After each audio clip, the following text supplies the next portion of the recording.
안녕하세요. 오늘은 인고 작성하는 방법을 말씀드리겠습니다. 인고라는 것은 어떤 인문을 새기기 전에 그 인문을 미리 한번 제작해 보는 것을 인고 제작 과정이라고 이렇게 이야기합니다. 자, 그래서 오늘은 인고 중에서도 인문을 일단 선택이 돼야 되고, 인문에 선택된 다음에 인재가 준비가 되고, 그 다음에 인고를 작성합니다. 인고를 작성할 때는 주문이냐 백문이냐를 빨리 선택을 해야 되겠죠. 오늘은 인문은 한자짜리 한글 꽃이라고 한번 새기는 것을 준비를 해 보겠습니다. 방법은 주문으로 하겠습니다. 주문을 하고, 그 다음에 주문을 할 때는 글씨를 붉은 글씨로 써야 되겠죠.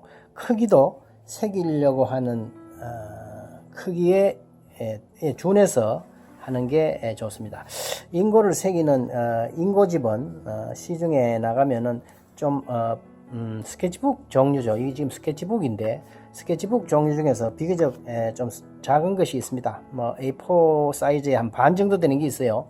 그 정도에서 조금 바닥한 약간 두꺼운 종이로 하면 되습니다. 그래서 여기에다가 인고를 한 면에 여러 개 그리려고 생각하지 마시고, 되도록이면 한 면에 한 개를 중앙에 집중적으로 그리는 게 좋습니다. 자, 오늘은 꽃이라는 인문을 주문으로 새기는 것을 한번 해보겠습니다. 인문을 작성하기 전에는 나름대로 글꼴을 잡법이라고 하죠. 어떻게 할 것이냐 해서 한번 여러 가지를 해볼 수 있는 겁니다. 꽃자가 이렇게 해서 치엇을 어떻게 할 것이냐, 뭐 이런 게 있겠죠. 이렇게 할 것인지, 또는 치엇을 직선적인 걸 하면 이렇게도 가능하죠. 그래서 나름대로 인고를 글자를 잡법에 있어서 좀 지루하니까 꽃자를 좀 재미를 드리기 위해서 뭐 꽃자를 양반대로 이렇게 한다든지, 요것도 치엇도 약간의 변수가 있죠. 이렇게 치엇도 가능하겠죠. 뭐 여러 가지 해보는 거죠. 자, 그래서 한 다음에 그게 선택이 되면 테두리를 넣어서 합니다. 그래서 새기려고 하는 인재의 크기를 일단 정해 가지고, 정한 다음에 자, 선택된 인재입니다. 여기에다가 요거를 크기 한자니까 좀 작으면 좋겠죠. 요 크기에 맞게 해보겠다 죠. 그러면 요 크기를 막 대략 중간에 이렇게 하면 어느 정도 사이즈가 나오죠. 그럼 여기에 맞게 테두리를 잡습니다. 테두리는 되도록이면 여유있게 해서, 모자라면 곤란하거든요. 붙일 수는 없잖아요. 그래서 테두리는 좀 굵게 좀 설정을 해주는 게 좋습니다. 자, 그런 다음에 선택된 자형을 나름대로 넣어보는 거죠. 자, 요 형은 기본이고, 요건 약간 좌우를, 사실 글자를 돌리면 안 되는데 뭐 조금 더 재미를 위해서는 이렇게 하는 수도 있습니다. 자, 일단은 처음이니까 원칙적인 작골로 해보겠습니다. 자, 기역을 요게 한 개, 요게 한 개 놓고, 오를 요렇게 넣었단 말이죠. 그 다음에 밑에 치엇이 들어가겠죠. 뭐 요거하고 연결한다고 봅시다. 밑을 곡선으로 할 것이냐 직선으로 할 것이냐. 그죠? 요건 직선형이죠. 곡선형이죠. 자, 곡선으로 뭐 훈민정음의 그 원리를 치면은 아주 처음이니까 원리대로 한다면은 이렇게 하는 것이 월인 청강지곡 초기의 글꼴의 원칙이라 볼 수 있습니다. 그죠? 자, 가장 처음이니까 원칙에 준해서 해보겠습니다. 자, 이렇게 1차를 해가지고 또 이제 수정이 들어가는 거죠. 자, 좀 말라야 되기 때문에 수정이 들어갈 때는, 자, 바깥쪽을 먹으로 다시 한번 칠하십시오. 그래야 인면이 잘 확연히 보입니다. 나중에 이 검은 공간은 다시 바탕 색깔 흰색 종이가 되겠습니다. 요 선을 좀 두껍게 설정을 해 주세요. 그러면 너무 가능보다도 이렇게 해주고, 자, 요 정도 크기의 인재죠.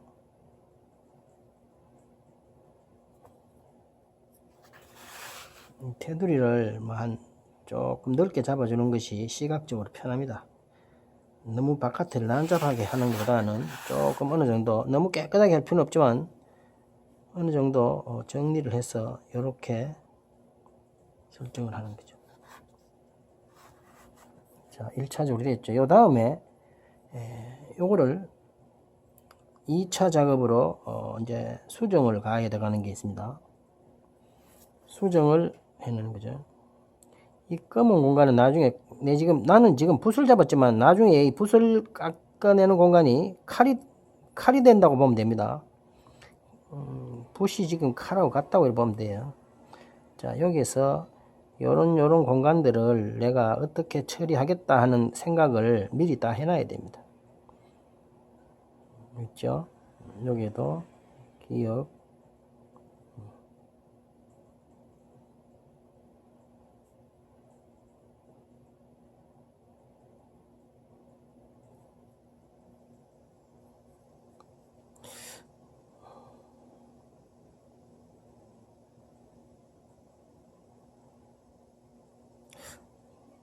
바로 새기면서 하면 되지 않나 이래 생각하는데, 이건 수정을 우리가 그림 같은 거는, 유화 같은 거는 그리면서 덮어서 칠하고 수정이 용이하지만 서예나 정각은 수정이 불가하죠. 그렇기 때문에 이 밑작업을 철저히 해야 됩니다. 아주 오래 해서 숙달이 되면 과정을 좀 생략할 수는 있지만 초보 과정에서는 최대한 엄격하게 오랜 기간을 원칙을 지켜줘야 됩니다. 특히 본격적인 정각 수업인 목학에 들어가게 되면은 아주 그것을 철저히 지켜야 되기 때문에 처음에 좀 힘들더라도 그 과정을 충실하게 지켜야 됩니다. 자, 요래 되면은 1차로 글씨가 좀 잘 비죠. 요게 이제 흰 공간은 다 메워야 됩니다.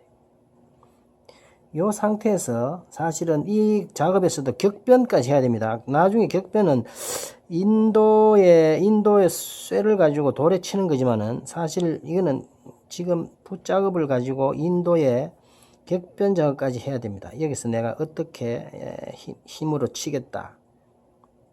이 가를, 여기를 예를 들면 여기서 좀 부숴주겠다는 생각도, 그죠? 뭐 이렇게 여기를 터져주겠다, 뭐 이런 거죠. 그래서 나중에 칼로 치는 작업을 붓으로 거의 다 미리 해놓는다, 이래 보면 됩니다.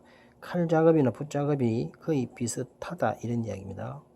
자, 요렇게 뭐 여기를 더 가늘게 하겠다. 이렇게. 자, 요렇게 해서 인고를 최대한 완성하는 거죠. 이 인고 과정이라는 것은 사실 시간이 제일 많이 들리는 과정이라고 보면 됩니다. 이거 화가들이 정밀 묘사하는 거하고 마찬가지예요. 유능한 화가들의 초기 작품을 보면은 어떤 그림을 그리기 전에 계략적인 스케치도 있지만 정밀 묘사한 것이 굉장히 많습니다. 그것이 인고에 해당됩니다. 자, 요렇게 해서 새기겠다. 모든 걸 여기 결정이 되면 이것을 가지고 좌우를 바꾸어서 인면에 옮겨야 되는 것입니다. 그죠? 자, 이것을 다시 여기에 반대로 옮겨야 된다는 거죠. 반대이기 때문에 또 조금 어려운 면이 있습니다. 이것을 어떻게 반대로 옮길 것이냐. 요 사이는 기계적인 뭐 이런 방법으로 여기에 거꾸로 올리는 방법이 있습니다. 여러 가지가 있어요. 있지만 그런 기계적인 방법을 쓰면 기계가 없을 때는 어떻게 할 것인가요? 그죠? 뭐 복사기라든지 이런 걸 가져가야 되는데 복사기를 들고 다닐 수는 없지 않습니까? 그래서 되도록이면은 실제적으로 손으로 할 수 있는 방법을 하는 것이 바람직합니다. 자, 그래서 그 방법은 여러 가지가 있어요. 이것을 대놓고 위에다가 투명한 종이를 대놓고 다시 본을 뜨는 방법이 제일 원시적인 방법입니다. 본을 뜨는 게요. 복사기 하는 방법은 너무 기계 의존적이라서 별로 권할 바는 못 된다고 저는 생각해요. 가장 손쉬운 방법 중에 한 방법을 하는 것은 모르겠지만 그 방법에 대해서는 한두 가지 방법이 있습니다. 자, 그것은 다음 시간에 해보기로 하고 오늘은 일단 인고를 과연 기본적으로 어떻게 하느냐에 대해서 말씀을 드린 것입니다. 앞으로 모든 작업을 해 나갈 때는 이런 인고를 미리 그려보고 그것을 다시 인면에 옮겨서 최종적으로 색이 나가는 과정이 되겠습니다. 자, 그래서 이 인고를 그리는 것은 화가들이 스케치북에다가 그림을 그린 것과 같아서 인고집을 준비하셔서 1권, 2권, 3권 해서 계속 쌓아가는 것이 본인의 정각의 역사가 된다. 이렇게 볼 수가 있습니다. 자, 오늘은 일단 인고 그리는 데 대해서 말씀을 드리고 다음에 이것을 거꾸로 옮기는 방법에 이어서 새겨 나가는 방법을 말씀드리기로 하겠습니다. 자, 오늘은 일단 여기까지만 하겠습니다. 감사합니다.